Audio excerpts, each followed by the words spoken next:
Hey, welcome back, everybody. Sorry, I'm all flustered today. Let's try that again. Hi, welcome back, everybody. It's Tea with Jane Eyre. I'm Christina Wainwright. I'm the branch manager at the Pacific Beach branch of the San Diego Public Library. I'm glad you could join us. We are joining together and reading a chapter or so a day of Jane Eyre by Charlotte Brontë. I thought before we got started to give folks a time to get in here. We talk about a little about our tea. Today's tea, I poured a little sample of myself.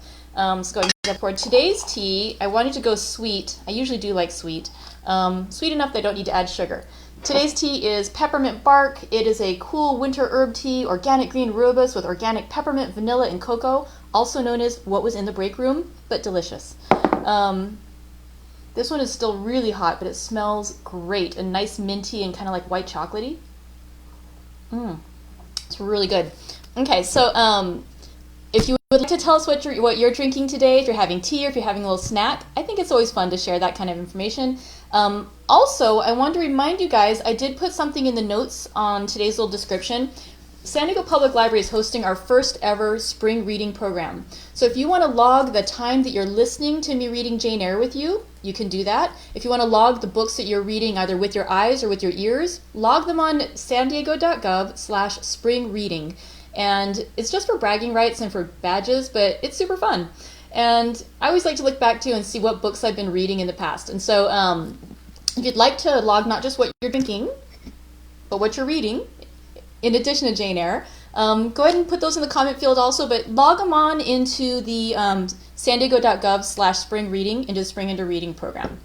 Okay, so I think that we are here. Let's go ahead and get started because this is kind of a long chapter. Exciting things are happening.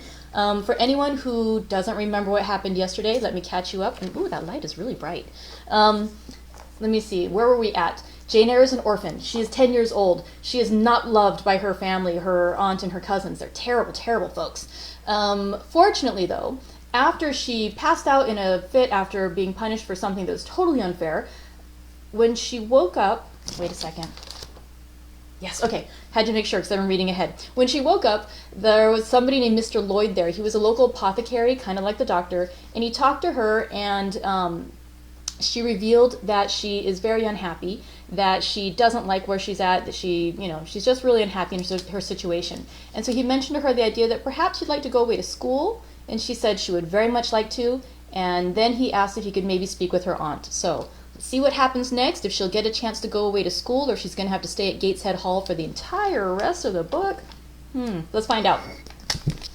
Chapter 4. From my discourse with Mr. Lloyd and from the above reported conference between Bessie and Abbott, I gathered enough of hope to suffice as a motive for wishing to get well. A change seemed near. I desired and waited it in silence. It tarried, however. Days and weeks passed. I had regained my normal state of health, but no new allusion was made to the subject over which I brooded. Mrs. Reed surveyed me at times with a severe eye, but seldom addressed me. Since my illness, she had drawn a more marked line of separation than ever between me and her own children, appointing me a small closet to sleep in by myself, condemning me to take my meals alone and pass all my time in the nursery, while my cousins were constantly in the drawing-room. Not a hint, however, did she drop about sending me to school. Still, I felt an instinctive certainty that she would not long endure me under the same roof with her, for her glance, now more than ever, when turned on me, expressed an insuperable and rooted aversion. Eliza and Georgiana, evidently acting according to orders, spoke to me as little as possible. John thrust his tongue in his cheek whenever he saw me, and once attempted chastisement. But as I instantly turned against him, roused by the same sentiment of deep ire and desperate revolt which had stirred my corruption before, he thought it better to desist, and ran from me, uttering execrations, and vowing I had burst his nose. I had indeed levelled at that prominent feature as hard a blow as my knuckles could inflict, and when I saw that either that or my look daunted him, I had the greatest inclination to follow up my advantage to purpose, but he was already with his mamma. I heard him in a blubbering tone commence the tale of how that nasty Jane Eyre had flown at him like a mad cat.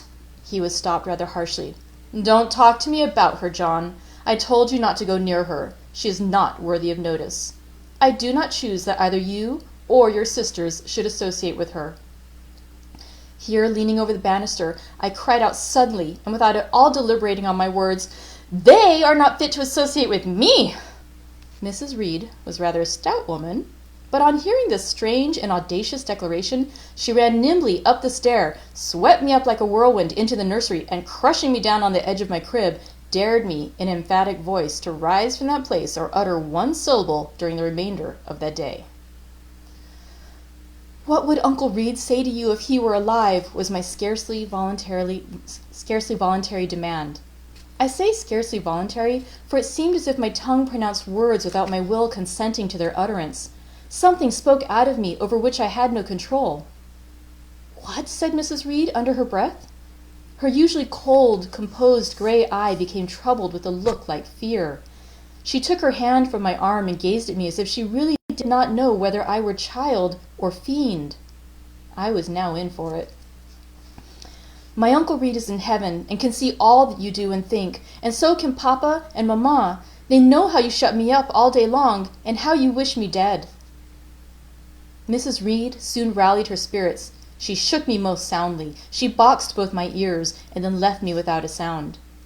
Bessie supplied the hiatus by a homily of an hour's length, in which she proved beyond a doubt that I was the most wicked and abandoned child ever reared under a roof. I half believed her, for I felt indeed only bad feelings surging in my breast. November, December, and half of January passed away. Christmas and the New Year had been celebrated at Gateshead with the usual festive cheer. Presents had been interchanged, dinners and evening parties given. From every enjoyment I was, of course, excluded. My share of the gaiety consisted in witnessing the daily appareling of Eliza and Georgiana, and seeing them descend to the drawing-room, dressed out in thin muslin frocks and scarlet sashes, with hair elaborately ringleted, and afterward in listening to the sound of the piano or the harp played below, to the passing to and fro of the butler and footman, to the jingling of glass and china as refreshments were handed, to the broken hum of conversation as the drawing-room doors opened and closed. When tired of this occupation, I would retire from the stairhead to the solitary and silent nursery. There, though somewhat sad, I was not miserable. To speak truth, I had not the least wish to go into company, for in company I was very rarely noticed, and if Bessie had but been kind and companionable, I should have deemed it a rare treat to spend the evenings quietly with her, instead of passing them under the formidable eye of Mrs. Reed in a room full of ladies and gentlemen. But Bessie, as soon as she addressed her young ladies, used to take herself off to the lively regions of the kitchen and housekeeper's room, generally bearing the candle along with her. I then sat with my doll on my knee till the fire got low, glancing round occasionally to make sure that nothing worse than myself haunted the shadowy room. And when the embers sank to a dull red, I undressed hastily, tugging at knots and strings as I best might, and sought shelter from cold and darkness in my crib. To this crib I always took my doll. Human beings must love something, and in the dearth of worthier objects of affection, I contrived to find a pleasure in loving and cherishing a faded, graven image, shabby as a miniature scarecrow. It puzzles me now to remember with what absurd sincerity I doted on this wooden toy, half fancying it alive and capable of sensation. I could not sleep unless it was folded in my nightgown, and when it lay there safe and warm, I was comparatively happy, believing it happy likewise. Long did the hours seem while I waited the departure of the company, and listened for the sound of Bessie's step on the stairs. Sometimes she would come up in the interval to seek her thimble or her scissors, or perhaps to bring me something by way of supper, a bun or a cheesecake. Then she would sit on the bed while I ate it, and when I had finished she would tuck the clothes round me, and twice she kissed me and said, "Good night, Miss Jane." When thus gentle, Bessie seemed to me the best, prettiest, kindest being in the world, and I wished most intensely that she would always be so pleasant and amiable, and never push me about, or scold, or task me unreasonably, as she was too often wont to do. Bessie Lee must, I think, have been a girl of good natural capacity, for she was smart in all she did, and had a remarkable knack of narrative, or so at least I judge from the impression made on me by her nursery tales. She was pretty, too, if my recollections of her face and person are correct. I remember her as a slim young woman with black hair, dark eyes, very nice features, and good clear complexion. But she had a capricious and hasty temper, and indifferent ideas of principle or justice. Still, such as she was, I preferred her to anyone else at Gateshead Hall. It was the 15th of January, about 9 o'clock in the morning. Bessie had gone down to breakfast. My cousins had not yet been summoned to their mamma. Eliza was putting on her bonnet and warm garden coat to go and feed her poultry, an occupation of which she was fond, and not less so of selling the eggs to the housekeeper and hoarding up the money she thus obtained. She had a turn for traffic and a marked propensity for saving, shown not only in the vending of eggs and chickens, but also in driving hard bargains with the gardener about flower roots, seeds, and slips of plants, that functionary having orders from Mrs. Reed to buy of his young lady all the products of her parterre she wished to sell, and Eliza would have sold the hair off her head if she could have made a handsome profit thereby. As to her money, she first secreted it in odd corners, wrapped in a rag or an old curl paper, but some of these hoards having been discovered by the housemaid, Eliza, fearful of one day losing her valued treasure, consented to entrust it to her mother at a usurious rate of interest, 50 or 60%, which interest she extracted every quarter, keeping her accounts in a little book with anxious accuracy. Georgiana sat on a high stool, dressing her hair at the glass, and interweaving her curls with artificial flowers and faded feathers, of which she had found a store in a drawer in the attic. I was making my bed, having received strict orders from Bessie to get it arranged before she returned, for Bessie now frequently employed me as a sort of under-nursery maid to tidy the room, dust the chairs, etc. Having spread the quilt and folded my night-dress, I went to the window-seat to put in order some picture books and doll's house furniture scattered there. An abrupt command from Georgiana to let the playthings alone, for the tiny chair and mirrors, the fairy plates and cups, were her property, stopped my proceedings. And then, for lack of other occupation, I fell to breathing on the frost flowers with which the window was fretted, and thus clearing a space in the glass through which I might look out on the grounds, where all was still and petrified under the influence of a hard frost. From this window were visible the porter's lodge and the carriage road, and just as I had dissolved so much of the silver-white foliage veining the panes as left room to look out, I saw the gates thrown open and a carriage roll through. I watched it ascending the drive with indifference. Carriages often came to Gateshead, but none ever brought visitors in whom I was interested. It stopped in front of the house, the doorbell rung loudly, the newcomer was admitted. All this being nothing to me, my vacant attention soon found livelier attraction in the spectacle of a little hungry robin, which came and chirped on the twigs of the leafless cherry tree nailed against the wall near the casement. The remains of my breakfast of bread and milk stood on the table, and having crumbled a morsel of roll, I was tugging at the sash to put out the crumbs on the window-sill, when Bessie came running upstairs into the nursery. "Miss Jane, take off your pinafore! What are you doing there? Have you washed your hands and face this morning?" I gave another tug before I answered, for I wanted the bird to be secure of its bread. The sash yielded. I scattered the crumbs, some on the window-sill, some on the cherry-tree bough.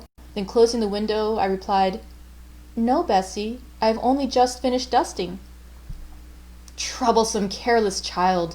And what are you doing now? You look quite red, as if you had been about some mischief. What were you opening the window for?" I was spared the trouble of answering, for Bessie seemed in too great a hurry to listen to explanations.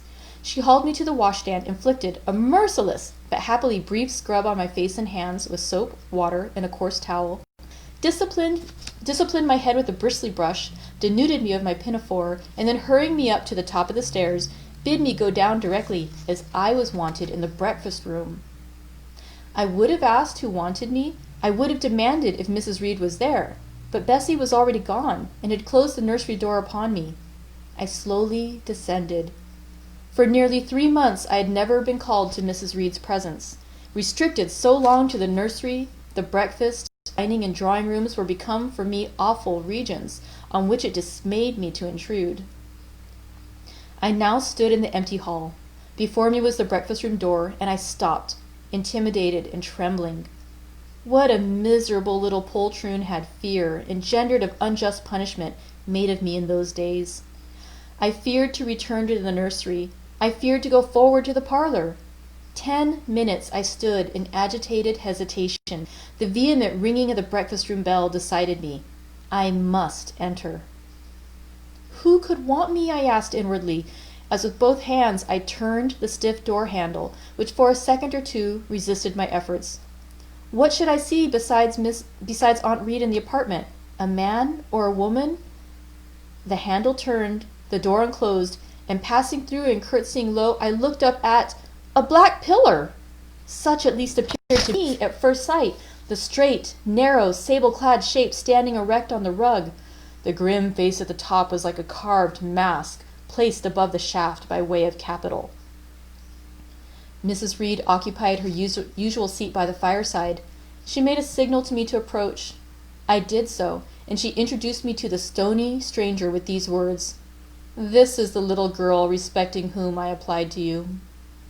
He, for it was a man, turned his head slowly toward where I stood, and having examined me with two inquisitive-looking gray eyes which twinkled under a pair of bushy brows, said solemnly in a bass voice, "Her size is small. What is her age?" 10 years. "So much?" was the doubtful answer, and he prolonged his scrutiny some minutes. Presently he addressed me. "Your name, little girl?" "Jane Eyre, sir." In uttering these words, I looked up. He seemed to me a tall gentleman, but then I was very little. His features were large, and they and all the lines of his frame were equally harsh and prim. "Well, Jane Eyre, and are you a good child?" Impossible to reply to this in the affirmative. My little world held a contrary opinion. I was silent. Mrs. Reed answered for me by an expressive shake of her head, adding soon, "Perhaps the less said on that subject, the better, Mr. Brocklehurst." Sorry indeed to hear it. She and I must have some talk. And bending from the perpendicular, he installed his person in the armchair opposite Mrs. Reed's. "Come here," he said. I stepped across the rug. He placed me square and straight before him. What a face he had, now that it was almost on a level with mine. What a great nose, and what a mouth, and what large, prominent teeth. "No sight so sad as that of a naughty child," he began, "especially a naughty little girl. Do you know where the wicked go after death?" "They go to hell," was my ready and orthodox reply. "And what is hell? Can you tell me that?" "A pit full of fire." "And should you like to fall into that pit, and to be burning there forever?" "No, sir." "What must you do to avoid it?" I deliberated a moment. My answer, when it did come, was objectionable. "I must keep in good health and not die." "How can you keep in good health? Children younger than you die daily. I buried a little child of 5 years old only a day or two since, a good little child whose soul is now in heaven. It is to be feared the same could not be said of you, were you to be called hence." Not being in a condition to remove his doubt, I only cast my eyes down on the two large feet planted on the rug, and sighed, wishing myself far enough away. "I hope that sigh is from the heart, and that you repent ever having been the occasion of discomfort to your excellent benefactress." "Benefactress? Benefactress," said I inwardly. "They all call Mrs. Reed my benefactress. If so, a benefactress is a disagreeable thing." "Do you say your prayers night and morning?" continued my interrogator. "Yes, sir." "Do you read your Bible?" "Sometimes." "With pleasure? Are you fond of it?" "I like Revelations and the book of Daniel and Genesis and Samuel and a little bit of Exodus and some parts of Kings and Chronicles and Job and Jonah." "And the Psalms? I hope you like them." "No, sir." "No? Oh, shocking. I have a little boy younger than you who knows 6 Psalms by heart, and when you ask him which he would rather have, a gingerbread nut to eat or a verse of a psalm to learn, he says, 'Oh, the verse of a psalm. Angels sing psalms,' says he. 'I wish to be a little angel here below.' He then gets 2 nuts in recompense for his infant piety." Psalms are not interesting, I remarked. That proves you have a wicked heart, and you must pray to God to change it, to give you a new and a clean one, to take away your heart of stone and give you a heart of flesh. I was about to propound a question touching the manner in which that operation of changing heart was to be performed when Mrs. Reed interposed, telling me to sit down. She then proceeded to carry on the conversation herself. Mr. Brocklehurst, I believe I intimated in the letter which I wrote to you 3 weeks ago, this little girl has not quite the character and disposition I could wish. Should you admit her into Lowood School, I should be glad if the superintendent and teachers were requested to keep a strict eye on her, and above all to guard against her worst fault, a tendency to deceit. I mention this in your hearing, Jane, that you may not attempt to impose on Mr. Brocklehurst. Well might I dislike Miss Reed, for it is her nature to wound me cruelly. Never was I happy in her presence. However carefully I obeyed, however strenuously I strove to please her, my efforts were still repulsed and repaid by such sentences as the above. Now, uttered before a stranger, the accusation cut me to the heart. I dimly perceived that she was already obliterating hope from the new phase of existence which she destined me to enter. I felt, though I could not have expressed the feeling, that she was sowing aversion and unkindness along my future path. I saw myself transformed under Mr. Brocklehurst's eye into an artful, noxious child, and what could I do to remedy the injury? Nothing indeed, thought I, as I struggled to repress a sob and hastily wiped away some tears, the impotent evidences of my anguish. Deceit is, indeed, a sad fault in a child, said Mr. Brocklehurst. It is akin to falsehood, and all liars will have their portion in the lake burning with fire and brimstone. She shall, however, be watched, Mrs. Reed. I will speak to Miss Temple and the teachers. I should wish her to be brought up in a manner suiting her prospects, continued my benefactress, to be made useful, to be kept humble. As for the vacations, she will, with your permission, spend them always at Lowood. Your decisions are perfectly judicious, madam, returned Mr. Brocklehurst. Humility is a Christian grace, and one peculiarly appropriate to the pupils of Lowood. I therefore direct that especial care shall be bestowed on its cultivation among them. I have studied how best to mortify in them the worldly sentiment of pride, and only the other day I had a pleasing proof of my success. My second daughter, Augusta, went with her mamma to visit the school, and on her return she exclaimed, "Oh, dear papa, how quiet and plain all the girls at Lowood look, with their hair combed behind their ears, and their long pinafores, and those little holland pockets outside their frocks. They are almost all like poor people's children." And, said she, they looked at my dress and mamma's as if they had never seen a silk gown before. That is the state of things I quite approve, returned Mrs. Reed. Had I sought all England over, I could scarcely have found a system more exactly fitting a child like Jane Eyre. Consistency, my dear Mr. Brocklehurst. I advocate consistency in all things. Consistency, madam, is the first of Christian duties, and it has been observed in every arrangement connected with the establishment of Lowood. Plain fare, simple attire, unsophisticated accommodations, hearty and active habits. Such is the order of the day in the house and its inhabitants. Quite right, sir.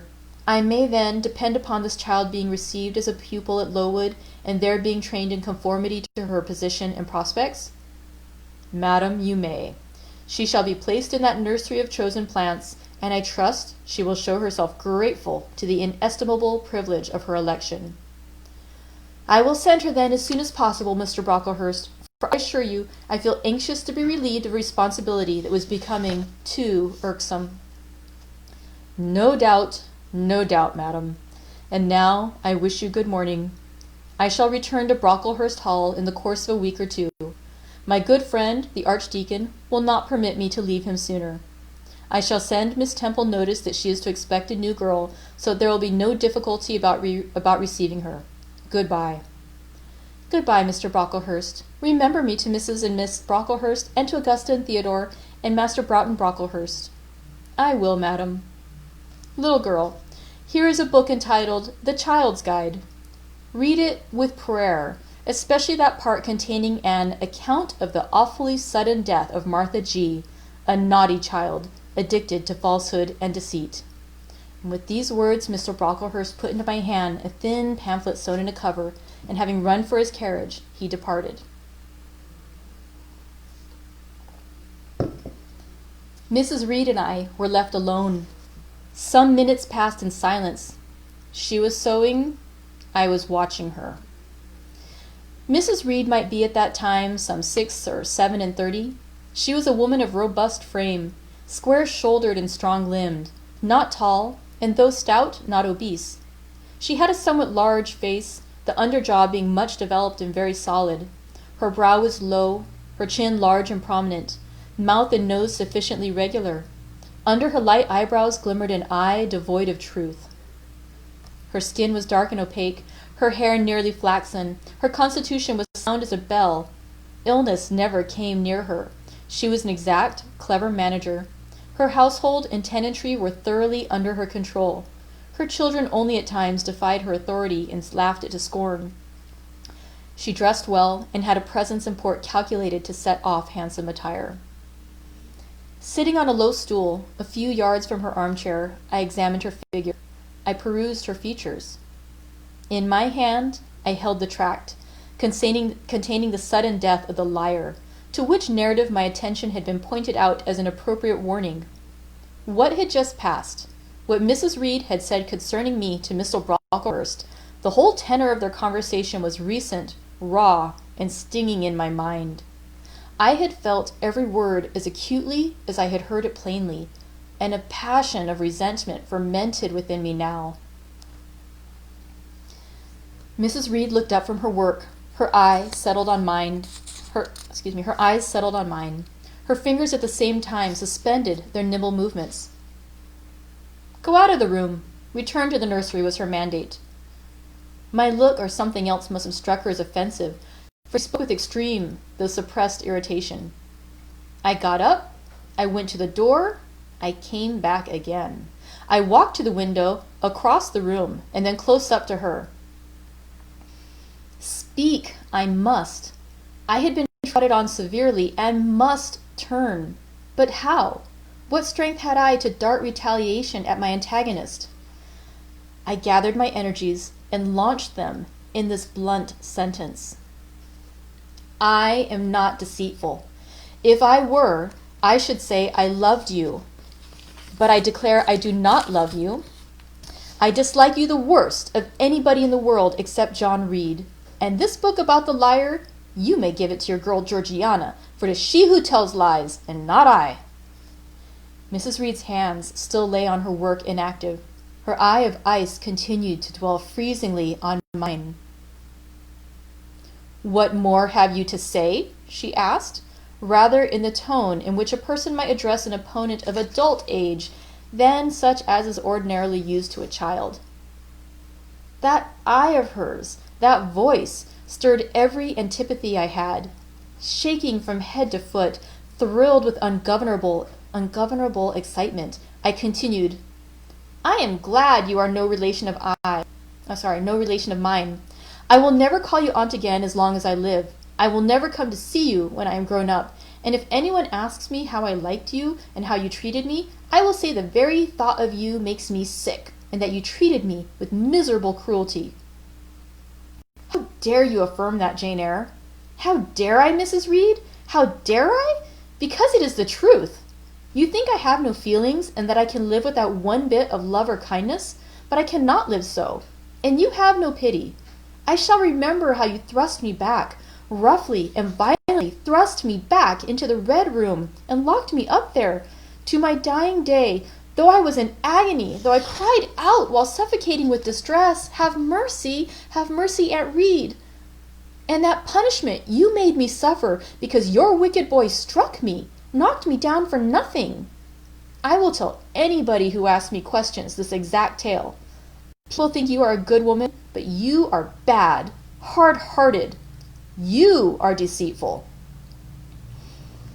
Ere I had finished this reply, my soul began to expand, to exult, with the strangest sense of freedom, of triumph I had ever felt.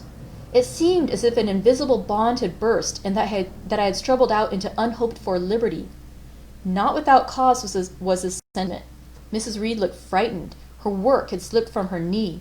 She was lifting up her hands, rocking herself to and fro, and even twisting her face as if she would cry. "Jane, you are under a mistake. What is the matter with you? Why do you tremble so violently? Would you like to drink some water?" "No, Mrs. Reed." "Is there anything else you wish for, Jane? I assure I desire to be your friend." "Not you. You told Mr. Brocklehurst I had a bad character, a deceitful disposition, and I'll let everybody at Lowood know what you are and what you have done." "Jane, you don't understand these things. Children must be corrected for their faults." "Deceit is not my fault," I cried out in a savage, high voice. "But you are passionate, Jane. That you must allow. And now return to the nursery. There's a dear, and lie down a little." "I am not your dear. I cannot lie down. Send me to school soon, Mrs. Reed, for I hate to live here." "I will indeed send her to school soon," murmured Mrs. Reed's sotto voice, and gathering up her work, she abruptly quitted the apartment. I was left there alone, winner of the field. It was the hardest battle I had fought, and the first victory I had gained. I stood a while on the rug where Mr. Brocklehurst had stood, and I enjoyed my conqueror's solitude. First, I smiled to myself and felt elate, but this fierce pleasure subsided in me as fast as did the accelerated throb of my pulses. A child cannot quarrel with its elders as I had done, cannot give its furious feelings uncontrolled play as I had given mine, without experiencing afterward the pang of remorse and the chill of reaction. A ridge of lighted heath, alive, glancing, devouring, would have been a meet emblem of my mind when I accused and menaced Mrs. Reed. The same ridge, black and blasted after the flames are dead, would have represented as meetly my subsequent condition, when half an hour's silence and reflection had shown me the madness of my conduct and the dreariness of my hated and hating position. Something of vengeance I had tasted for the first time, as aromatic wine it seemed on swallowing, warm and racy. Its after-flavor, metallic and corroding, gave me a sensation as if I had been poisoned. Willingly would I now have gone and asked Mrs. Reed's pardon, but I knew, partly from experience and partly from instinct, that the way to make her repulse me with double scorn, thereby re-exciting every turbulent that was the way to make her repulse me with double scorn, thereby re-exciting every turbulent impulse of my nature. I would fain exercise some better faculty than that of fierce speaking, fain find some nourishment for some less fiendish feeling than that of sombre indignation. I took a book, some Arabian tales. I sat down and endeavored to read. I could make no sense of the subject. My thoughts swam always between me and the page I had always found fascinating. I opened a glass door in the breakfast room. The shrubbery was quite still. The black frost reigned, unbroken by sun or breeze, through the grounds. I covered my head and arms with the skirt of my frock, and went out to walk in a part of the plantation which was quite sequestered, but I found no pleasure in the silent trees, the fallen fir cones, the congealed relics of autumn, russet leaves, swept by past winds in heaps, and now stiffened together. I leaned against a gate and looked into an empty field, where no sheep were feeding, and where the short grass was nipped and blanched. It was a very grey day, a most opaque sky onding on snow, canopied all. Thence flakes fell at intervals, which settled on the hard path and on the hoary lea without melting. I stood, a wretched child enough, whispering to myself over and over again, "What shall I do? What shall I do?" All at once I heard a clear voice call, "Miss Jane, where are you? Come to lunch." It was Bessie, I knew well enough, but I did not stir. Her light step came tripping down the path. "You naughty little thing," she said, "why don't you come when you're called?" Bessie's presence now, compared with the thoughts over which I had been brooding, seemed cheerful, even though as usual she was somewhat cross. The fact is, after my conflict with, and victory over, Mrs. Reed, I was not disposed to care much for the nursemaid's transitory anger, and I was disposed to bask in her youthful lightness of heart. I just put my 2 arms round her and said, "Come, Bessie, don't scold." The action was more frank and fearless than any I was habituated to indulge in. Somehow, it pleased her. "You are a strange child, Miss Jane," she said, as she looked down at me. "A little, roving, solitary thing. And you are going to school, I suppose?" I nodded. "And won't you be sorry to leave poor Bessie?" "What does Bessie care for me? She is always scolding me." "Because you're such a queer, frightened, shy little thing. You should be bolder." "What? To get more knocks?" "Nonsense. But you are rather put upon, that's certain. My mother said, when she came to see me last week, that she would not like a little one of her own to be in your place. Now come in, and I've some good news for you." "I don't think you have, Bessie." "Child, what do you mean? What sorrowful eyes you fix on me." "Well, but Mrs. and the young ladies and Master John are going out to tea this afternoon, and you shall have tea with me. I'll ask the cook to bake you a little cake, and then you shall help me to look over your drawers, for I am soon to pack your trunk. Mrs. intends you to leave Gateshead in a day or two, and you shall choose what toys you would like to take with you." "Bessie, you must promise not to scold me any more till I go." "Well, I will, but mind you are a very good girl, and don't be afraid of me. Don't start when I chance to speak rather sharply. It's so provoking." "I don't think I shall ever be afraid of you again, Bessie, because I've got used to you, and I shall soon have another set of people to dread." "If you dread them, they'll dislike you." "As you do, Bessie?" "I don't dislike you, miss. I believe I am fonder of you than all the others." "You don't show it." "You little sharp thing, you've got quite a new way of talking. What makes you so venturesome and hearty?" "Why, I shall soon be away from you, and besides, I was going to say something about what had passed between me and Mrs. Reed, but on second thoughts I considered it better to remain silent on that head." "And so are you glad to leave me?" "Not at all, Bessie. Indeed, just now I am rather sorry." "Just now? And rather? Oh, how coolly my little lady says it. I dare say now if I were to ask you for a kiss, you wouldn't give it to me. You'd say you would rather not." "I'll kiss you and welcome. Bend your head down." Bessie stooped, we mutually embraced, and I followed her into the house quite comforted. That afternoon lapsed in peace and harmony, and in the evening Bessie told me some of her most enchanting stories, and sung me some of her sweetest songs. Even for me, life had its gleams of sunshine. And that's the end of chapter 4 of Jane Eyre by Charlotte Brontë. I love how spunky she is. So again, I hope you have a wonderful weekend. Let's see. Enjoy what you're reading over the weekend, whatever you're reading. And like I said, I'd love to see in your comments below what it is that you're reading. Enjoy. Have a great, great time. And one more sip of tea. Thank you very much. Have a great weekend.